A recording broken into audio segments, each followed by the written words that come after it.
నేను అభివృద్ధి పొందాలి. ఎందుకంటే మన అభివృద్ధిని అన్యులు చూస్తారు. హ్మ్. మన అభివృద్ధిని తోటి క్రైస్తవులు చూస్తారు. మన అభివృద్ధిని మన బంధువులు చూస్తారు. మన అభివృద్ధిని మన రక్త సంబంధాలు చూస్తారు. ఒకప్పుడు మన జీవితం ఏంటి? ఇప్పుడు మన జీవితం ఏంటి? అన్నది కూడా ప్రజలు మన ఇరుగు పొరుగు వారు గమనిస్తూ ఉంటారు. మన జీవితం ఏ విధంగా ఉంది అన్నది ఎప్పటికప్పుడే దేవుడు మనల్ని ఎంత గమనిస్తూ ఉంటాడో, మనని ప్రజలు కూడా అంత గమనిస్తూ ఉంటారు అన్న సంగతి నీకు తెలగాలి. అందుచేత దేవా, బైబిల్ గ్రంథం దేవుని వాక్యానుసారంగా నాకు ఆ దైవిక అభివృద్ధిని దయచేయండి. క్లుప్తంగా మీకు ఒకప్పుడు నేను మీకు జ్ఞాపకం చేస్తాను ఈ సంగతులు. నన్ను మళ్ళీ పునర్జ్ఞాపకం చేసి ఒక మాటను నేను చెప్తాను. మీరు 7 మాటలు క్లుప్తంగా రాసుకోండి. అవి నేను చెప్పాలంటే విశదీకరించాలంటే సమయం పడుతుంది. మీకు అందరికీ తెలిసిన మాటలే. ఇవి ఈరోజు కొత్త మాటలు నేను చెప్పట్లేదు. మీకు తెలిసిన మాటల్లోంచి ఒకసారి నేను మీకు జ్ఞాపకం చేస్తాను. బైబిల్ గ్రంథం దేవుని వాక్యం చెప్తుంది. గుర్తుపెట్టుకోండి. బైబిల్ గ్రంథంలో 3వ యోహాను రాసిన పత్రికలో ఆ! 3వ యోహాను రాసిన పత్రిక ఒక్కసారి ఆ 2వ వచనం చూడండి. ప్రియుడా, హ్మ్. నీ ఆత్మ వర్ధిల్లుచున్న ప్రకారము నీవు అన్ని విషయములలో వర్ధిల్లుచు సౌఖ్యముగా ఉండాలని ప్రార్థించుచున్నాను. అది సంఘము ఎప్పుడు కూడా వాళ్ళకి స్వస్థ, వాళ్ళకి ఎంతసేపు వాళ్ళకి ఇది ఇవ్వండి, వాళ్ళకి బిల్డింగ్లు ఇవ్వండి, వాళ్ళకి పెళ్లిళ్ళు చేయండి, వాళ్ళకి అవసరాలు తీర్చండి అని మాత్రమే కాదు. గుర్తుపెట్టుకోండి. నేను మిమ్మల్ని ప్రేమించిన, మీరు నన్ను ప్రేమించిన, మనం అందరం సంఘంలో ఒకరినొకరు ప్రేమించుకునే ఒక జీవితం ఉన్న మన ప్రార్థన మన తాగా ఆత్మీయతలు మనం చేసే ప్రార్థన అంటే ప్రతి ఒక్కరూ ఆత్మల అభివృద్ధి కావాలని ప్రార్థన చేయాలి. అయినా భర్త భార్య గురించి చేసిన, భార్య భర్త గురించి చేసిన నేను దైవిక ఆత్మాభివృద్ధి కావాలి. మనం ఎన్ని అభివృద్ధి చెందినా మన ఆత్మ అభివృద్ధి పొందకపోతే దానివల్ల ప్రయోజనం నిష్ప్రయోజనం శూన్యమైపోతుంది. వద్దు, మనకొద్దు. మన ఆత్మ క్రీస్తు స్వరూపులోని కట్టబడినంత అభివృద్ధి రావాలి. మన ఆత్మ నిష్కల్మషమైన ప్రేమతో ప్రేమించే అభివృద్ధికి రావాలి. మన ఆత్మ తెలివిగల ప్రేమతో మనం ప్రేమించే అభివృద్ధి రావాలి. మన ఆత్మ నిష్కపటమైన ప్రేమతో ప్రేమించే అభివృద్ధికి రావాలి. మన ఆత్మ క్రీస్తు మనల్ని ప్రేమించినట్లే మనం కూడా మనం పొరుగు వారిని, మన కుటుంబీకుల్ని, సంఘమును, సమాజమును, మన దేశించి వారిని సైతం ప్రేమించగల ప్రేమకి మన ఆత్మ అభివృద్ధి పొందాలి. అలాగా మన ఆత్మ అభివృద్ధి పొందుకుంటేనే మనం అన్ని విషయంలో అభివృద్ధి పొందగల మన పరిస్థితి ఉంటుంది. అదే మన ఎన్ని అభివృద్ధులు ప్రపంచంలో ఉన్నా ఆత్మ అభివృద్ధి లేకపోతే దానివల్ల ప్రయోజనం ఉండేది. అందుకే దేవుని పాదాల దగ్గర మరొకసారి ప్రతి ఒక్కరు కూడా ప్రతి భర్త నీ భార్య కొరకు ప్రార్థించవలసిన ప్రార్థన, ప్రభా నా భార్యను ఆశ్రయించి అని ఏదో కేవలం ఆరోగ్యవంతురాలు మాత్రమే కాదు, నా భార్య ఆత్మ అభివృద్ధి పొందాలి. ప్రయత్నం ఆ భార్య ఆత్మ అభివృద్ధి పొందుకుంటే భర్త విలువను అర్థం చేసుకుంటుంది, భర్త సంపాదన అర్థం చేసుకుంటుంది, భర్త జీవితాన్ని అర్థం చేసుకుంటుంది, భర్త పరిస్థితిని అర్థం చేసుకుంటుంది. ఆమె తగినట్టు దేవునికి అనుకూలంగా మౌల్డ్ చేయబడుతుంది, చేసుకోగలదు.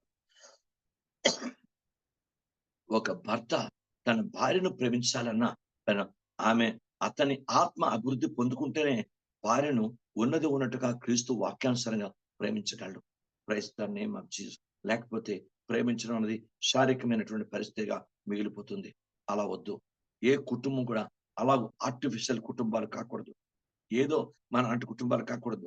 మన జీవితంలో మన ఆత్మ, భార్య భర్తల ఆత్మ అభివృద్ధి పొందాలి, అభివృద్ధి పొందాలి, అభివృద్ధి పొందాలి. తండ్రి, అలాంటి కృప నాకు దయచేయండి తండ్రి, నాకు దయచేయండి ప్రభా. ఒక భార్య దేవుని పాదాల దగ్గర ఒక పాస్టర్ గారు మన ఈ మధ్యకాలంలో కరోనా వచ్చి ఆయన 20 సంవత్సరంలో చనిపోయాడు. కరోనాలోని పాస్టర్ గారు. ఆ భార్య కూడా కరోనాలో ఉంది. ఆమె చెప్పింది, నా భర్త చనిపోయినప్పుడు నేను ఒక్కడిని ఏం చేయగలను ఇక్కడ, నా జీవితానికి వద్దు, నన్ను కూడా తీసేసుకున్న భర్త పాటు. అంటే మరి ఏంటో అర్థం కాదు. ఆ భార్య కూడా చనిపోయింది. ఇద్దరిని ఒకేసారి బయట చేశారు. ఈ ప్రపంచం ఎలా ఉందో జాగ్రత్త అర్థం చేసుకోండి. దేవుని పాల్గొన బైబిల్ గమనించుకుందాం. Praise God. నేను చెప్తున్నాను, ప్రేమ ఆర్టిఫిషియల్ కాకూడదు. ప్రేమ వ్యాపారం బట్టో, డబ్బును బట్టో, శారీరకమైన పరచబడ్డ ఈవులు బట్టో, మేలు బట్టో, సంపాదన బట్టో కాదు. ప్రేమ బైబిల్ గ్రంథంలో మన ప్రేమను బైబిల్ స్పష్టంగా రాశాడు. మన ప్రేమ నిష్కపటం కావాలి. మన ప్రేమ తెలివిగా ఉండాలి. నీతి ఫలంతో కూడిన ఉండాలి మన ప్రేమ. ప్రేస్తాడు బైబిల్. మన ప్రేమ పూర్ణమైనదిగా ఉండాలి. దేవుని స్తోత్రం. బైబిల్ గ్రంథం మన ప్రేమ లేకుండా చెప్తుంది, లోక సంబంధం ఏది ఆశించకూడదు. Praise lord. మన ప్రేమ వేషధారణగా ఉండటానికి లేదు. మన ప్రేమ పరిస్థితులు ఆశించి ప్రేమించేది కాదు. ఫలితాలను ఆశించి ప్రేమించేది కాదు. మన ప్రేమ ఈ శారీరక అన్నిటికీ అతీతమైనది ప్రేమ. అదే మొదటి కొరింథీయుల 13వ అధ్యాయంలో భక్తుడు పౌలు గారు రాసినటువంటి ప్రేమ. అలాంటి ప్రేమ మన కుటుంబాలు ఉంటే మన కుటుంబాల పరలోకం, మన భార్యాభర్తల పరలోకం, మన కుటుంబాల పరలోకం. అలాంటి అభివృద్ధి మనకు కావాలి. దేవుని స్తోత్రం. మీకు అర్థమైందా? మంచి బట్టలు కట్టుకున్నాం, మంచి సూట్లు వేసుకున్నాం, మంచి పట్టు చీరలు కట్టుకున్నాం, ఏదో తిరిగేస్తున్నాం, ఏదో హోందా కనిపిస్తున్నాం, ప్రజలకి ప్రపంచానికి బాగా కనిపిస్తున్నాం. అది కాదు. నువ్వు ప్రపంచానికి అలా కనిపించిన ప్రాబ్లం కాదు. నువ్వు ప్రపంచానికి, దేవుడికి, ఆయన దృష్టికి బాగా ప్రేమగా, పరిశుద్ధంగా, వాక్యానుసారంగా కనిపించాలి. అది దేవుడు మనండి కోరుతున్నాడు. కనుక తండ్రి, అలాంటి ప్రేమ నాకు, నా భర్తకి, నాకు, నా భార్యకి దయచేయండి. నా పిల్లలు కూడా ఆ ప్రేమ దయచేయండి. ప్రభా స్తోత్రం. నేను మన ఇప్పుడు జనరేషన్ యొక్క పరిస్థితి వేరు. ప్రపంచ పరిస్థితులు నువ్వెన్ని పెట్టాను మాకేం పెట్టావు అన్న పరిస్థితుల ద్వారా ఇప్పుడు ప్రైజ్ ది లార్డ్. ప్రపంచ పరిస్థితి యథార్థంగా దేవుని వాక్యాలు వచ్చి మీకు చెప్తున్నాను. ఇప్పుడు పరిస్థితులు, ప్రపంచ పరిస్థితి బాగాలేదు. పిల్లల్ని ఎంత చూడండి మీరు ప్రపంచంలో, ఇంకా నువ్వు మాకేం చేసావు, ఇంకా మాకేం చేసావు అన్నది తప్ప, అయ్యో మేము మీకు పెట్టాలా నాన్న, మీకు పెట్టాలమ్మా, మీకు పెట్టాలి నాన్న అనుకునే వ్యక్తిత్వం తక్కువ, ప్రేమ తక్కువ. Praise God. ఈనాడు ప్రేమ, ప్రపంచంలో ఉన్న పరిస్థితులు వేరు. దేవుని స్తోత్రం. మీకు అర్థం వేరు. తల్లిదండ్రులు పిల్లలకు ఆస్తులు కూడబెట్టాలి, నిజమే. 100 పాళ్ళు నిజమే. కానీ పిల్లలు కూడా తల్లిదండ్రులకి ప్రేమ కూడబెట్టి వారిని మంచిగా దైవికంగా వాళ్ళు కలమ నీళ్లు రాకుండా వాళ్ళకి చూడాల్సిన పరిస్థితి కూడా పిల్లల మీద ఉంటుంది. కనుక సంఘము యావత్తు నేర్చుకోండి. ఎప్పుడు మనకు కావాల్సింది ఏవో వెండి బంగారాల డబ్బులు, ఆస్తులు, అంతస్తులు కాదు. నిండైన ప్రేమ. బైబిల్ చివరికి ప్రపంచంలో గెలిచేది ప్రేమే, నిలబెట్టేది ప్రేమే. భక్తుల్ని తీర్పు తీర్చే విషయంలో కూడా దేవుడు ఆ ప్రేమ నిష్కల్మషం ఉంటేనే తీర్పు తీరుస్తాడు. ఆ దైవ ప్రేమలో మనం మన దేవుని వాక్యానుసారంగా రుజువు చేయబడతాం. దేవునికి స్తోత్రం. అబ్రహాము దేవుని అందరి ప్రేమ గలవాడని భయభక్తులుగా రుజువైంది. అలాగే మనం కూడా రుజువు చేయబడిన క్రైస్తవులుగా, ప్రేమ కలిగిన క్రైస్తవులుగా నాకు మీకు అభివృద్ధిని ఉండాలి. అందుకే భక్తుడు మంచి ప్రార్థన చేశాడు లేఖన ప్రకారం. ఎందుకంటే నీ ఆత్మ అభివృద్ధి కావాలి, నీ ఆత్మ అభివృద్ధి కావాలి. నేను అభివృద్ధి దేవుని వాక్యానుసారం అభివృద్ధి కావాలి. అది ప్రపంచం కాదు. కనుక బైబిల్ చెప్తుంది మన జీవితం దేవుని పాదాల దగ్గర, ప్రభా నన్ను దైవవాక్య సంబంధమైనటువంటి నా ఆత్మ అభివృద్ధి కావాలి. అభివృద్ధి అంతే క్రీస్తు స్వరూపులో, క్రీస్తు ప్రేమ, క్రీస్తు ఓర్పు, సహనం, పరిశుద్ధత కలిగే దైవిక మార్పులోనికి నా నా జీవితం, నా ఆత్మను నడిపించండి తండ్రి అని ప్రార్థన చేయాలి. దేవుని స్తోత్రం. ఒక ఆత్మ విలువ ఎంత? ఒక ఆత్మ విలువ ఎంత చెప్పండి మీరు? బైబిల్ గ్రంథం ఉంది, ఒకడు లోకం అంతా అంటే లోక సంపాదన కూడా తోగదు. ప్రపంచంలో ఉన్న వెండి బంగారాలన్నీ ఒక తక్కిడిలో పెట్టిన ఆ ప్రేమ ఒక పక్క వేస్తే తోగదు. ఒక ఆత్మ నన్ను వేస్తే తోగదు. ఆత్మకి అంత విలువైంది. కనుక ఈ ఆత్మకి దేవుని ఒక వాక్యానుసారం అభివృద్ధి లేకపోతే ప్రయోజనం ఉంది. కనుక నేను అందరూ ప్రార్థన చేద్దాం. ఈ ఫిబ్రవరి నెల ప్రారంభ దినాన పరిశుద్ధాత్మ తండ్రి నాతో మీతో మాట్లాడింది, ప్రభా నేను మా జీవితాన్ని, మా ఆత్మని అభివృద్ధి పరచయ్యా, మీరు ఆశించినంత అభివృద్ధి మా ఆత్మకు దయచేయమని ప్రార్థన చేద్దాం. రెండవది బైబిల్ గ్రంథంలో లూకా సువార్త 17వ అధ్యాయం 5వ వచనంలో భక్తులు, అపోస్తులు ప్రార్థన చేస్తారు. చూడండి, లూకా సువార్త 17వ అధ్యాయం. అపోస్తలులు మా విశ్వాసము వృద్ధి పొందించమని ప్రభువుతో చెప్పగా, ప్రైజ్ గాడ్. అవ్వా మా విశ్వాసాన్ని వృద్ధి పొందించండి అయ్యా. మాకు డబ్బు కాదు, ఆస్తులు అంతస్తులు కాదు, హోదాలు కీర్తిపెచ్చు కాదు, ఏవో జ్ఞానాలు కాదు ప్రపంచంలో. మాకు కావాల్సింది, ఈ ప్రపంచం అంతా ఇప్పుడు సాఫ్ట్వేర్, హార్డ్వేర్ తో నిండిపోయింది. మొత్తం ఎక్కడ చూడండి అందరూ దానికి ఎంతమంది జీవితాలే బలైపోయాయి. అమెరికా చాలా మంది వ్యక్తులు సాఫ్ట్వేర్ ఇంజనీర్లు చచ్చిపోయారు. ఆడపిల్లలు, మగపిల్లలు కూడా ఎంతో మంది అమెరికా వెళ్ళిన వాళ్ళు చాలా మంది చచ్చిపోయారు అక్కడే. ఎందుకని ఏదో ప్రపంచంలో సాధించేద్దామని, ఏదో ప్రపంచం. కానీ బైబిల్ గ్రంథం చెప్తుంది, విశ్వాసం అనేది దేవుని పట్ల మనకి వాక్యానుసార విశ్వాసం కావాలి. నిజమే తండ్రి, ఆయన్ని అవసరానికే నమ్ముకునే వ్యక్తులు కాకూడదు. శరీర సంబంధమైన అవసరాలకే ఆయన నమ్ముకునే వ్యక్తులు కాకూడదు. ఎంతసేపు మాకు స్వస్థ కావాలి, ఆరోగ్యం కావాలి, శక్తి కావాలి, మేము అనుకున్న ప్రార్థనలకు జవాబు వచ్చేయాలి, మేము ఇది పొందుకోవాలి, అది పొందుకోవాలి, ఇది పొందుకోవాలి. ఇవన్నీ ఎంతసేపు నొల్లుకునే ప్రార్థన కాదు, ఆయన వెదజల్లే ప్రార్థన కావాలి. మన విశ్వాసం దేవుని వాక్యం చెప్తుంది, దేవుని పాదాల దగ్గర ఆయన దేవునికి అనుకూలమైన విశ్వాసం నాకు మీకు ఉండాలి. అది మామూలు విశ్వాసం కాదు. దేవునికి స్తోత్రం కలుగును గాక. బైబిల్ గ్రంథంలో సంపూర్ణ విశ్వాస స్థాయికి మనం వెళ్ళాలి. ప్రభువు మెచ్చుకున్న విశ్వాస స్థాయికి మనం వెళ్ళాలి. అమ్మా నీ విశ్వాసం గొప్పదని ఆయన వెరోనిక స్థితితో ఎలా చెప్పాడో కనాడు స్థితితో, అలాగూ ఆ దైవిక అభివృద్ధి కలిగిన స్త్రీగా ఎలా అయితే ఆ విశ్వాసం అభివృద్ధి పొందుకుందో అలాంటి విశ్వాస సంబంధాన్ని దైవిక జీవితం నాకు మీకు కావాలి. ప్రభు దయచేసి నేను మా విశ్వాసాన్ని అభివృద్ధి పరిచయ. నేను నువ్వు ఏ పని చేసినా అది విశ్వాసపూర్ణంగా చేస్తేనే ఆ పనికి తగిన విలువ ఉంటుంది, ఆ విలువ జరుగుతుంది. నువ్వు విశ్వాసం లేకుండా ఏం చేసినా విశ్వాసం లేని క్రియలు మొత్తమైపోతాయని బైబిల్ గ్రంథంలో రాయబడింది. కనుక నేను మా విశ్వాసాన్ని అభివృద్ధి పరచండి. విశ్వాస అభివృద్ధి పొందుకుంటే ఆత్మ అభివృద్ధి పొందుకుంటుంది. దేవుని స్తోత్రం. మన ఆత్మ విశ్వాసంలో అభివృద్ధి పొందాలి. దేవా అలాంటి కృప మాకందరికీ దయచేయండి. సంఘంలో గొప్పగా అవిశ్వాసం పరిపాలన చేస్తుంటది, అవిశ్వాసం ఏలుబడి చేస్తుంటది, అవిశ్వాసం గెలుబడి జరిగిస్తుంటది, రకరకాల పరిస్థితులు. కనుక విశ్వాసం నాకు మీకు కావాలి. ఎందుకంటే ఆ విశ్వాసం దేని వల్ల వచ్చేది? నీకు వాక్యం వల్ల వస్తుంది, వినటి వల్ల వస్తుంది, సంఘంలో సహవాసం వల్ల వస్తుంది. విశ్వాసన మాటలు వినాలి మీరు. Praise God. మనకు అనుకూలమైన బోధలు కాదు, మనకు అనుకూల పరిస్థితులు కాదు. దేవుని స్తోత్రం కరును గాక. దేవుని యొక్క వాక్యం చాలా నన్ను ఖండించాలి. ఎస్, నిన్ను గద్దించాలి.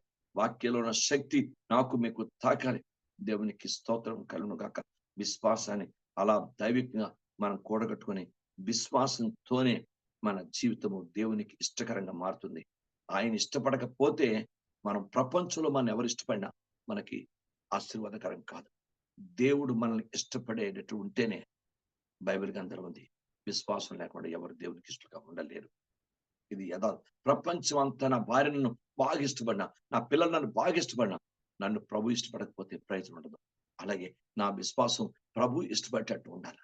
అది ఎవరు ప్రపంచంలో మన దాని కొలత ఏంటంటే, ప్రపంచం ఏదో కొలతలు కాదు ఆయన విశ్వాసానికి. ప్రభు ఇష్టపడే విశ్వాసం అది సంపూర్ణ విశ్వాసం. దేవునితో అలాగున మన విశ్వాస అభివృద్ధిని దేవుడు కోరుకున్నాడు. మూడవదిగా బైబిల్ గ్రంథం దేవుని వాక్యం చెప్తుంది. మన మొదటి కొరింథీయులు రాసిన పత్రికలోనే మొదటి అధ్యాయంలోనే 6వ వచనంలో అంటాడు చూడండి, చూద్దాం మాట. క్రీస్తుని గూర్చిన సాక్ష్యము మీలో స్థిరపరచబడినందున ఆయన యందు మీరు ప్రతి విషయములోను అనగా సమస్త ఉపదేశములోను సమస్త జ్ఞానంలోను ఐశ్వర్యంతులైతిరి. ఐశ్వర్యం ఎక్కడ? జ్ఞానంలో ఐశ్వర్యవంతుడట.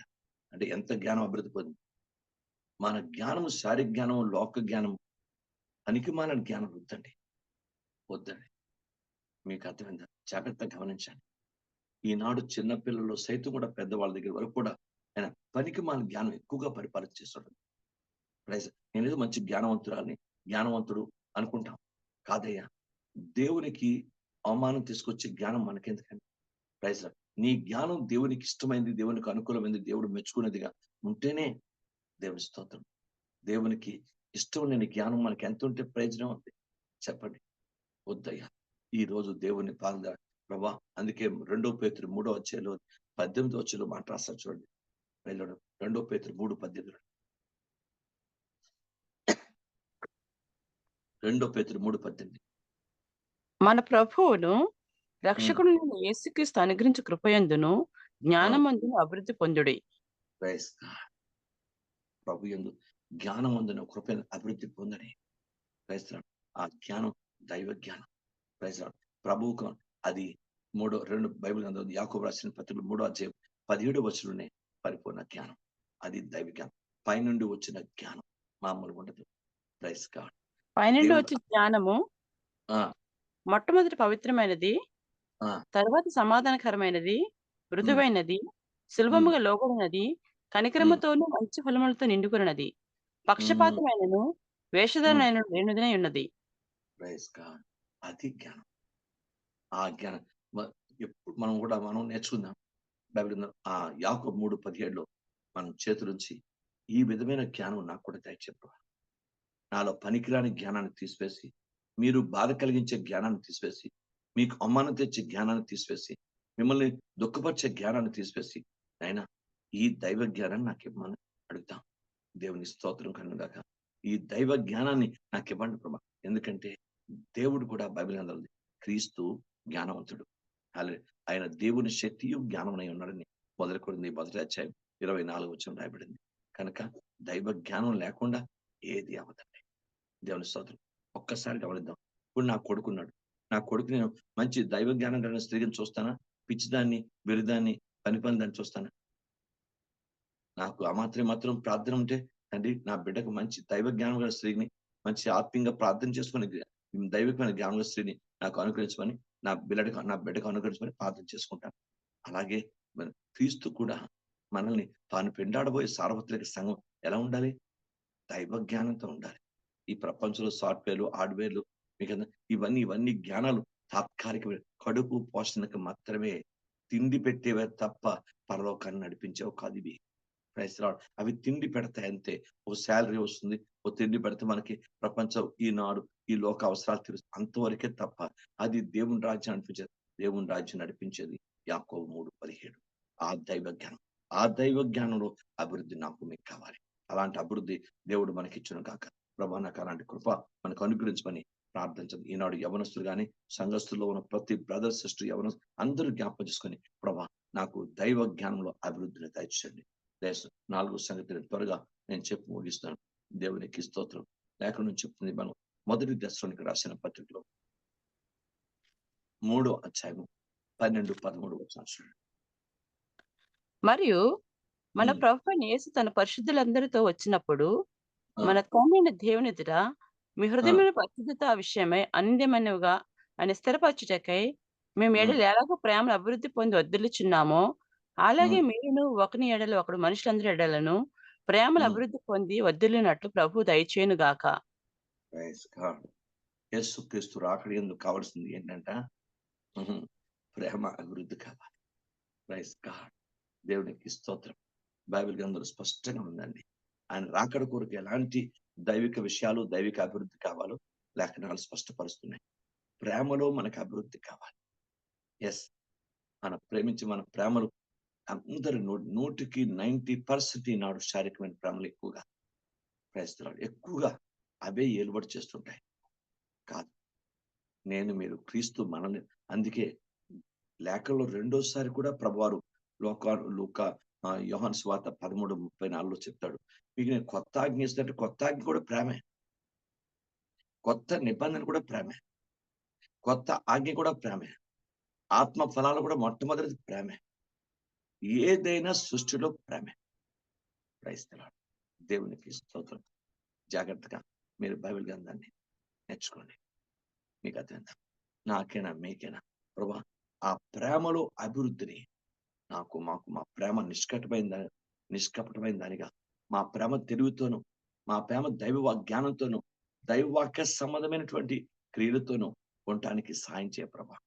దేవునికి స్తోత్రం. కరుణగా మా ప్రేమ మామూలుగా ఉండకూడదయ్యా. అయ్యా దేవుని పాటల దగ్గర మన కుటుంబాల్లో, మన జీవితాల్లో నేర్చుకుందాం. దాని గురించి మీరు ప్రార్థన చేయాలి. మీరు కూడా బైబిల్‌లో మీరు ప్రేమ కలిగి ఉంటకు ప్రయాసపడమన్నాడు. క్షణంలో వచ్చేది. గడియలో వచ్చేది. ప్రేమ కలిగి ఉంటకు ప్రయాసపడాలట. దేవుని స్తోత్రం. అంచేత మన కుటుంబాల్లో దేవుని ప్రేమ అభివృద్ధి పొందినట్లు ఎప్పుడు మన ప్రేమలో మనం అభివృద్ధి పొందుకుంటామో మన ఆత్మ అభివృద్ధి పొందుకుంటది. దేవునికి స్తోత్రం కలుగును గాక. మీరు కూడా నేర్చుకుందాం. 5వదిగా బైబిల్ ఏం చెప్తుంది? 2 పేతురులో ఇప్పుడు మనం చదివే 3వ అధ్యాయం మీరు కృపయందు అభివృద్ధి పొందుకోండి. దేవుని జ్ఞానమందును, కృపయందును అభివృద్ధి. కృప చాలా ఇంపార్టెంట్. సృష్టి మొత్తం మీద క్రైస్తవ జీవితంలో అందరికీ ఈవెన్ అన్యులు సైతం కూడా మన దేవుని తట్టు తిరగాలన్న కృపే ముఖ్యం. కృపలో అభివృద్ధి కావాలి.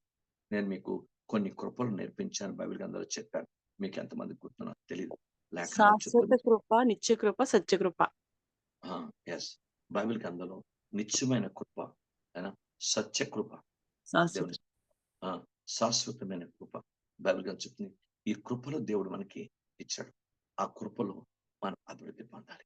ఎందుకంటే యోసేపుని గోతిలోంచి బయటికి తీసి ఐగుప్తు సింహాసనం మీద కూర్చోబెట్టింది దేవుని కృప.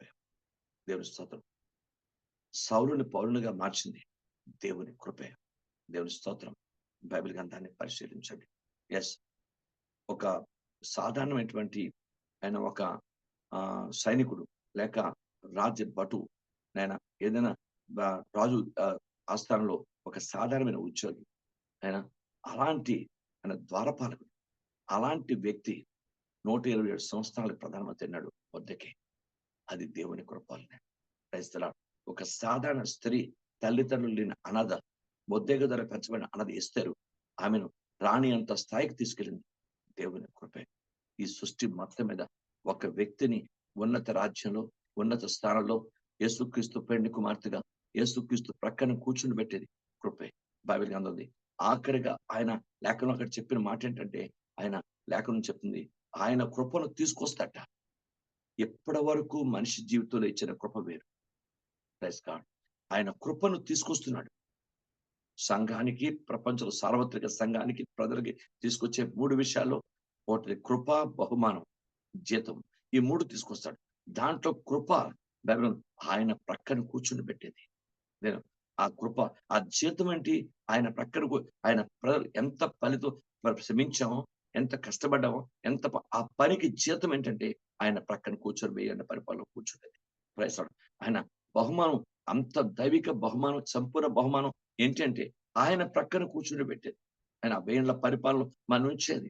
అది ఈ 3 కూడా దేవుని వాక్యానుసారంగా ఆయన ప్రక్కన కూర్చొని, యేసుక్రీస్తు ప్రక్కన కూర్చొని పెట్టి పరిపాలనలో మన పాలిభాగస్తులు చేయడానికి దేవుని స్తోత్రం. కనుక దైవ కృప చాలా ఇంపార్టెంట్. దాన్ని అలక్ష్యం చేయదు. కృప వెంబడి కృపను పొందుకుంటూ వెళ్ళాలి తప్ప కృపను నిరర్ధకం చేసుకోవద్దని భక్తుడు బైబిల్ గ్రంథంలో రాసినట్లు లేఖనాలు చెప్తున్నాయి.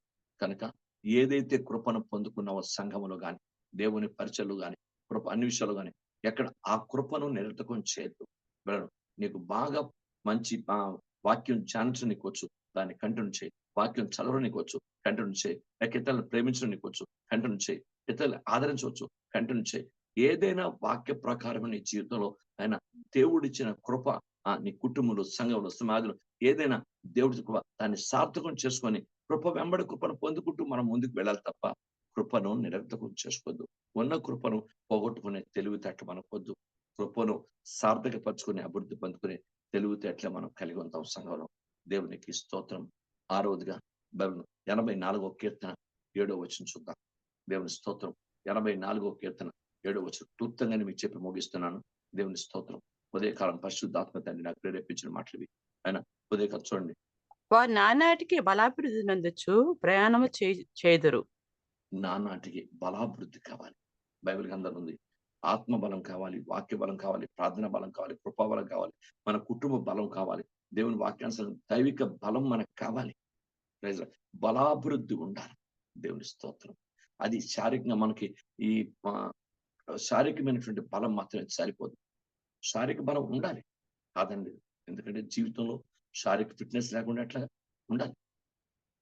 కానీ అన్ని బలాల కంటే బైబిల్ దేవుని వాక్యం చెప్తుంది మన దైవ సంబంధమైనటువంటి వాక్య బలం, ఆత్మబలం, కృపాబలం, ఈ బలాలు చాలా ఈ దైవిక బలంలో మనకు అభివృద్ధి కావాలి. Praise God. మనం బైబిల్ చెప్తుంది బలాభివృద్ధి కలిగిన జీవితం. దేవుని స్తోత్రం. ఇది నాకు మీకు కూడా మనకున్న బలాన్ని సద్వినియోగపరచుకొని అభివృద్ధి పరచుకునే వ్యక్తిగా మన జీవితాన్ని ఉందాం. దేవునికి స్తోత్రం. ఆఖరిగా బైబిల్ 1 కొరింథీ 14వ అధ్యాయం 1వ వచనం చదువు. 1 కొరింథీ 14వ అధ్యాయం 1వ వచనం.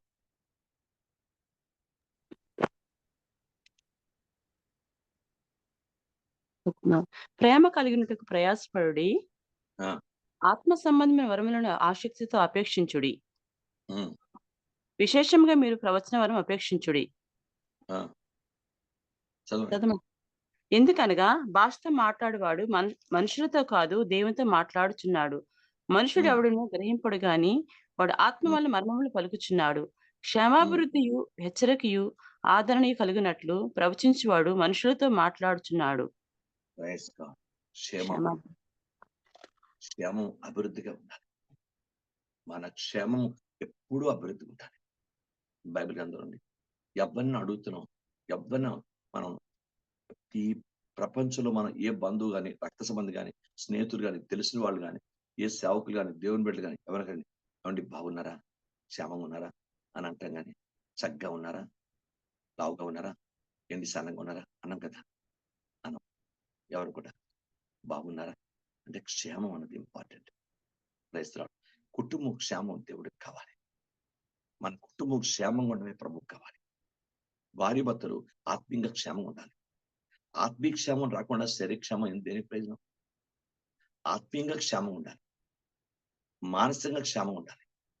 శారీరక సంబంధంగా మన కుటుంబ పరంగా క్షేమం ఉండాలి. మన క్షేమం దేవుడు ఎప్పుడు కోరుకుంటాడు. దేవునికి స్తోత్రం కలుగును గాక. బైబిల్ గ్రంథంలో ఉంది. మన క్షేమం అభివృద్ధి పొందాలట. హ్మ్. మన క్షేమాభివృద్ధి కావాలి. తండ్రి నీ పాదాలు పట్టుకొని ప్రార్థన చేస్తున్నాను. మాకు క్షేమాభివృద్ధిని దయచేయండి. మీరు బైబిల్‌లో స్పష్టంగా 4వ అధ్యాయము ఎఫెసీయులు రాసిన పత్రిక 13వ వచనం చూడండి. 4:13.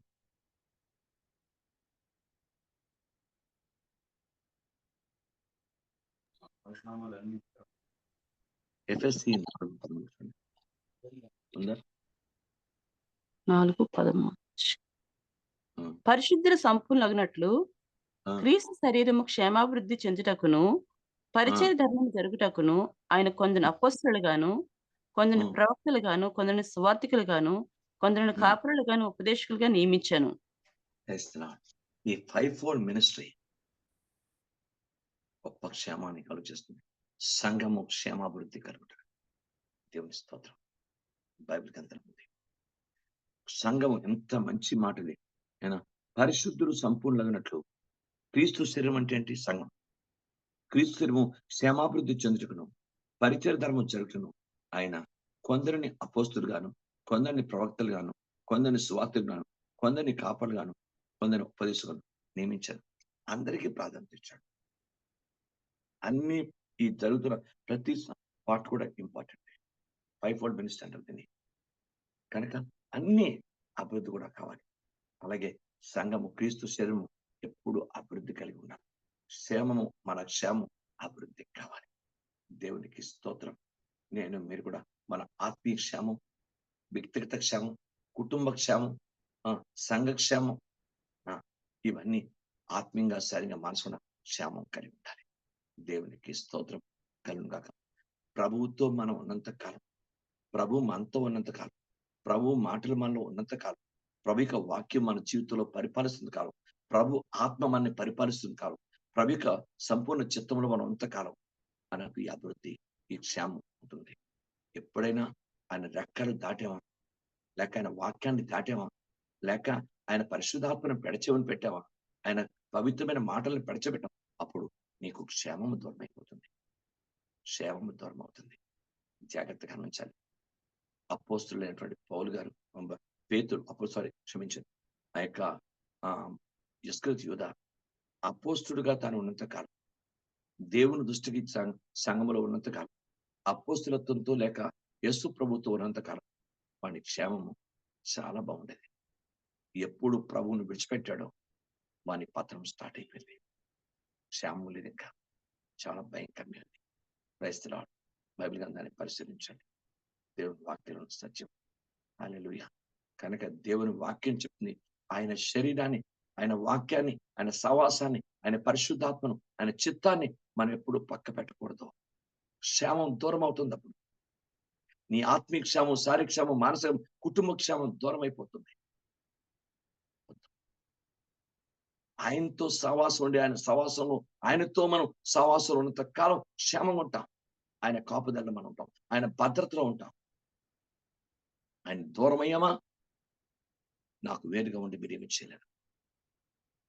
బైబిల్ గ్రంథం. కనుక ఎప్పుడు ఆయనలో ఉండాలి, ఆయనతో ఉండాలి. ఆయన యందు ఉండాలి. అప్పుడే యేసుక్రీస్తు మనకి క్షేమం. ఎప్పుడు కోడి తన రెక్కల కింద తన పిల్లలు ఎప్పుడు దేవుడు మనం దాచుకుంటాడు. అలా ఉన్నప్పుడే క్షేమం. దాటేమా వాక్యం, సహవాసం, పరిశుద్ధాత్మ సన్నిధి, సంఘము లేక పరిశుద్ధాత్మ కార్యాలు మనం దాటేమా అక్కడికి మన క్షేమానికి తేడా వస్తుంది. ఆయన సన్నిధిని, వాక్యాన్ని, ఆయన చిత్తాన్ని దాటిపోకూడదు. అలా ఉంటే ఆయనలో ఉన్నంత కాలం మనం గొప్ప క్షేమే. దేవుని స్తోత్రం. సంసోను వాక్యంలో ఉన్నంత కాలం క్షేమంగా ఉన్నాడు. వాక్యాన్ని పెడచమని పెట్టాడు. ఆయన చెప్పిన మాట పక్కన పెట్టి చెప్పకూడని రాస్తని చెప్పేసాడు. క్షేమాన్ని పోగొట్టాడు. అలాగే శ్వేతయోధ, అలాగే ఏశావు, అలాగే అనేక జీవితాలు రాజులు వృత్తాంతాలలో రాయబడుతుంటాయి. అయినా రాజుల జీవితాలు వద్దయ్యా. దేవుని గ్రంథం చెప్తుంది. నేను కూడా బైబిల్ గ్రంథం చెప్తుంది. దేమా ఏ లోకంను స్నేహించి దశలోనికి వెళ్ళాను. వద్దయ్యా. నాకు మీకు కూడా ఆయనలో ఉందాం, ఆయనతో ఉందాం. ఎప్పుడు ఆయనలో ఉంటేనే మన క్షేమం. ఆ క్షేమాన్ని అభివృద్ధి పరుచుకుందాం. మన ఆత్మీయ, శారీరక, మానసిక, కుటుంబ క్షేమాన్ని అభివృద్ధి పరుచుకుందాం. దేవుని స్తోత్రం. అలాగూ నేను చెప్పిన ఇప్పుడు 7 అభివృద్ధులు మీరు ఫలించి అభివృద్ధి పొంది విస్తరించి భూమిని నిర్మించమని ఆదాముకి మొట్టమొదటి దేవుడు ఆదామవులకి ఆయన ఆజ్ఞతో కూడిన ఆశీర్వాదాన్ని ఇచ్చాడు. దాంట్లో ఇది చాలా రెండో పదం, ఫలించి అభివృద్ధి పొంది. ఈ అభివృద్ధి నాకు మీకు ఉండాలి. అలా దేవుడు 7 విషయాలను కూడా దేవుడు మనని అభివృద్ధి పరిచి, మన ఆత్మను అభివృద్ధి పరిచి క్రీస్తు స్వరూపులో మార్చబడినంత అభివృద్ధి దేవుడు మనకి దయచేయను కాక. ప్రార్థన చేద్దాం. దేవుడు తన మాటలు మరి మీకులో ఆశీర్వదించుగాక. మీలో పరిశుద్ధాత్మ ప్రేరణ కలిగి చిన్న ప్రార్థన. 7 అభివృద్ధుల గురించి